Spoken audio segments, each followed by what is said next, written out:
Adapt Squad Podcast က KT ပါအလုံးမှာကိုမန်နေဂျာကြောင့်မလို့တိုင်ပတ်နေပြီလားမက်ကီဒီမင်္ဂလာပါမင်္ဂလာပါကိုဒေးဗစ်ဒီတစ်ပတ်မှာတော့ကျမတို့တွေဘတ်လိုက်တက်တဲ့မန်နေဂျာတွေအကြောင်းပြောကြရအောင်ဟုတ်ကဲ့ပြောကြမယ်လေဘတ်လိုက်တက်တဲ့မန်နေဂျာတွေရဲ့လှုပ်လေလှုပ်တာရှိတဲ့အပြုအမူတွေဘတ်လိုက်တဲ့ scenario တွေအမျိုးမျိုးရှိတယ်ပေါ့နော်အဲ့တော့ဒီမှာပထမဆုံးတစ်မျိုးအနေနဲ့တော့ဘယ်လိုမျိုးလဲဆိုတော့ unequal opportunity လို့ခေါ်တယ်ဒီဝန်ထမ်းတွေပေါ်မှာပေးတဲ့အခွင့်အရေးတွေကမမျှတတာသူနဲ့သဘောကျတဲ့ဝန်ထမ်းသူပလဲပလန်တဲ့ဝန်ထမ်းတွေကိုကြတော့လူမြင်သာတဲ့လှုပ်တီတာဝန်ပေးမယ်ဥပမာ director level ကြီးစောင့်ကြည့်နေတဲ့ project မျိုးတွေမှာရေးကြီးတဲ့နေရာတွေကပါဝင်စေတာမျိုး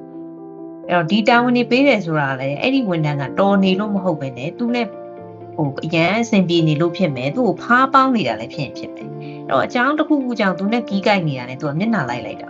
မကြိုက်တဲ့ဝန်ထမ်းကိုကြတော့ဘလောက်ပဲတော်နေပါစေလုံနိုင်နေပါစေဘေးဖယ်ထားလိုက်တယ်အခောက်ထားလိုက်တယ်ဒါမျိုးတွေလုပ်တာဟုတ်ကဲ့ဒုတိယတစ်ချက်ကတော့ဒီ exclusive access ပေါ့နော်သူကြိုက်တဲ့ဝန်ထမ်းဆိုရင်ကျွန်တော်တို့ဒီလုပ်ငန်းပြင်ပမှာတက်ရတဲ့ပွဲမျိုးတွေရှိရဗျာနော် social outing ပေါ့နော်အဲ့တော့လူကြီးတွေနဲ့ကျွန်တော်တို့ dinner တော့စားတဲ့ပွဲမျိုးတွေပေါ့နော်အဲ့လိုမျိုးပွဲတွေမှာသူကခေါ်သွားလေးရှိတယ်ပွဲထုတ်လေးရှိတာပေါ့နော်အဲ့တော့သူနဲ့အစင်မပြေတဲ့ဝန်ထမ်းဆိုရင်တော့ခေါ်ဖို့နေတာသူက information တောင်ပေးမသိဘူးဗျာ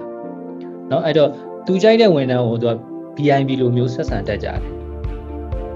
ဟုတ်ကဲ့နံပါတ်3ချက်ကတော့ unfair workload distribution ပေါ့ဘယ်လိုမျိုးလဲဆိုတော့ဒီ manager ကသူနဲ့သိအဆင်မပြေဘူးသူမကြိုက်တဲ့ဝန်ထမ်းဆိုရင်အလုပ်တွေပို့ပြီးဖိခိုင်းမယ်အချိန်ပိုဆင်းခိုင်းတာမျိုးတွေလုပ်မယ် promotion ပေးရင်ကြတော့မပါလာဘူးပေါ့ promotion ကလူကြိုက်တဲ့လူကြတော့သူဘာမှသိမလုပ်တယ်ပေးရင်ပေးလိုက်မယ်အဲ့တော့ဘာအကြောင်းပြချက်မှလည်းဒီ decision တွေမှာခိုင်မာမရှိဘူးဘာပွင့်လင်းမြင်သာမှုမှလည်းမရှိတဲ့ဒီအလုပ်တွေကိုခွဲဝေမှု promotion ပေးတာတွေဒါမျိုးတွေလုပ်နေရှိတယ်ပေါ့နော်ဟုတ်ကဲ့နောက်တစ်ချက်ကတော့ကျွန်တော်တို့ဒီ bias feedback ပေါ့နော်ဝန်ထမ်းတွေအပေါ်မှာသူ measure လုပ်တဲ့ standard ကတသက်မှတ်တည်းရှိမနေတာပေါ့ဥပမာဗျာသူတို့နဲ့အဆင်ပြေနေပြီဆိုရင်ပုံမှန်အလုပ်လေးတစ်ခုလုပ်ခိုင်းအောင်မှဒီလုပ်လိုက်အောင်မှပေါ့နော်ဒီချီးမွမ်းခန်းဖွင့်လို့မဆုံးတာမျိုးပေါ့သူနဲ့အဆင်မပြေတဲ့လူဆိုရင်တော့ဘလောက်ပဲအလုပ်ကြိုးစားနေပါစေတော်နေပါစေပေါ့နော်သူကအသိမှမပြုဘူးအမြဲဖယ်ချန်သားလေးရှိရတယ်โอเคနောက်ဆုံးတစ်မျိုးကကြတော့သူက emotional manipulation လို့ခေါ်တယ်ဒီဝန်ထမ်းတွေရဲ့စိတ်ပိုင်းဆိုင်ရာကိုထိန်းချုပ်တာ control လုပ်တာပေါ့နော်ဘယ်လိုမျိုးလဲဆိုတော့ဥပမာတချို့တွေကိုသူက favor ပေးလိုက်မယ်မြှောက်လိုက်မယ်တချို့ကြတော့အရန်နှိမ်မယ်အဲ့ကကြတော့ဒီဝန်ထမ်းတွေတဲမှာဘယ်လိုဖြစ်လာမလဲဆိုတော့အများတန်းပြဿနာတွေဖြစ်လာတယောက်နဲ့တယောက်ကအဆင်မပြေတော့တယောက်မုန်းလာမယ်အမြင်ကတ်လာမယ်အဲ့ခါကျတော့ဒီလိုအချင်းချင်းကြားထဲမှာ conflict တွေဖြစ်လာလေသူ့အတွက်ကကြတော့ဒီလူတွေကို control လုပ်ရတာလွယ်လေဟုတ်ကဲ့အဲ့တော့ဒီလို manager မျိုးတွေကိုဒီလိုအခြေအနေတွေကိုကျမတို့သိပြီးပြီဆိုတော့ဘယ်လို approach လုပ်မလဲပေါ့ဟုတ်ကဲ့ပထမအဆုံးတော့ဒီ favorite လုပ်တဲ့ဒီဝန်ထမ်းအနေနဲ့ပတ်သက်ပြီးတော့ပေါ့နော်ဒီအတင်းပြင်းပြောတာမျိုးတွေရှောင်သင့်တယ်ပေါ့နော်ကိုယ်အနေနဲ့ manager ကဘယ်လိုပဲပတ်လိုက်ကိုကတော့ view site မနေနဲ့ပေါ့နော်ကိုလှုပ်ရှားရှိတာပေါ့ဒါအကောင်းဆုံးဆက်လုပ်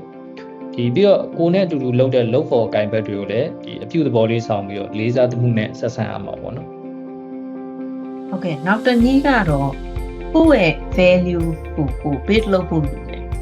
ပြောချင်တာဘယ်လိုလဲဆိုတော့ဒီကိုတန်ဖို့ကိုဒီ manager စီကချီချူးခံရတာနဲ့တန်ဖို့မဖြတ်ပါနဲ့ကိုဘာလို့ရမလဲဆိုတော့ကိုယ့်ရဲ့တိုးတက်ကြောင်းကိုယ့်ရဲ့ဒီအလုပ်ထဲက development skill တွေတက်လာဖို့သူ့ဟာသူဘယ်လိုပဲခောက်ထားလုပ်เสียရှိတာကိုဆက်လုပ်နေပါအလုပ်ကိုလည်း short လုပ်เสียမလို့အဲ့လိုဆက်လုပ်နေခြင်းအပြင်သူက recognize မလုပ်ပေမဲ့တခြား department ကလုပ်ဖို့ကိုင်ပတ်တည်လူကြီးတွေကကိုယ့်အရေးချင်းကိုမြင်လာမှာပဲမြင်လာတဲ့ခါကျရင်သူတို့စီကရတဲ့ feedback တွေပဲတေချာ record လုပ်ထားပြီးတော့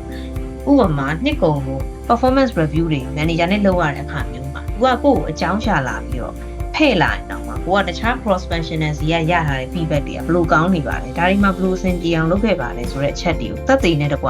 သူ့ကိုပြောပြပြန်ထောက်လို့ရနိုင်ပါဟုတ်ကဲ့နောက်တစ်ချက်ဆိုရင်တော့ကျွန်တော်တို့ဒီ seek mentorship ပေါ့နော်ဒီအလုပ်ထဲအဖြစ်ဖြစ်ကိုယ့်ရဲ့ professional network ထဲအဖြစ်ဖြစ် senior တွေနဲ့စကားပြောကြည့်ပြီးတော့ကျွန်တော်တို့ mentorship ရှာသင့်တယ်နော်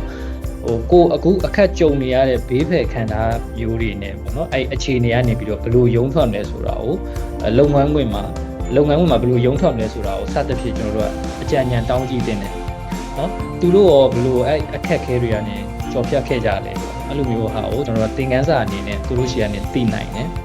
အဲ့တော့တစ်ဖက်ကကြည့်ရင်တော့ကျွန်တော်တို့ဒီတယောက်တည်းကြော်ဖြတ်နေရတဲ့ဆိုင်ရင်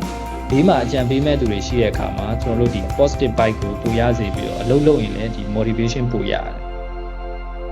Okay နောက်ဆုံးချက်အနေနဲ့ကတော့ခုနပေါ်ကပြောခဲ့တာတွေလည်းအကုန် try ပြီးပြီကိုကလည်းကိုအကောင်းဆုံးဖြစ်အောင်လုပ်နေတယ်အဲ့ဒါအောင်မှလာပြီးတော့ကို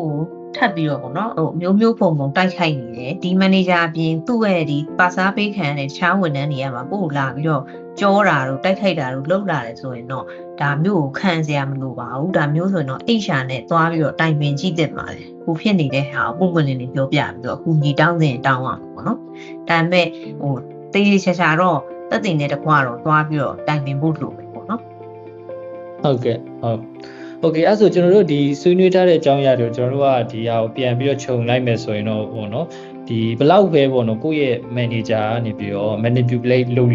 အဲ့ဒါသူ့ကိစ္စပေါ့နော်အဲ့ဒါသူ့ game အဲ့တော့ကိုယ်တိုင်ကတော့ကိုယ့်ကိစ္စကိုပဲအာရုံစိုက်အကောင်းဆုံးဖြစ်အောင်အနေပေါ့နော်အဲ့တော့ be the best version yourself နော် it's just a part of game နော်ဒါကလုပ်ငန်းခွင်မှာကျွန်တော်တို့အမြဲတွေ့တဲ့ game တစ်ခုပဲအဲ့တော့အကောင်းဆုံးကစားနိုင်အောင်ကြိုးစား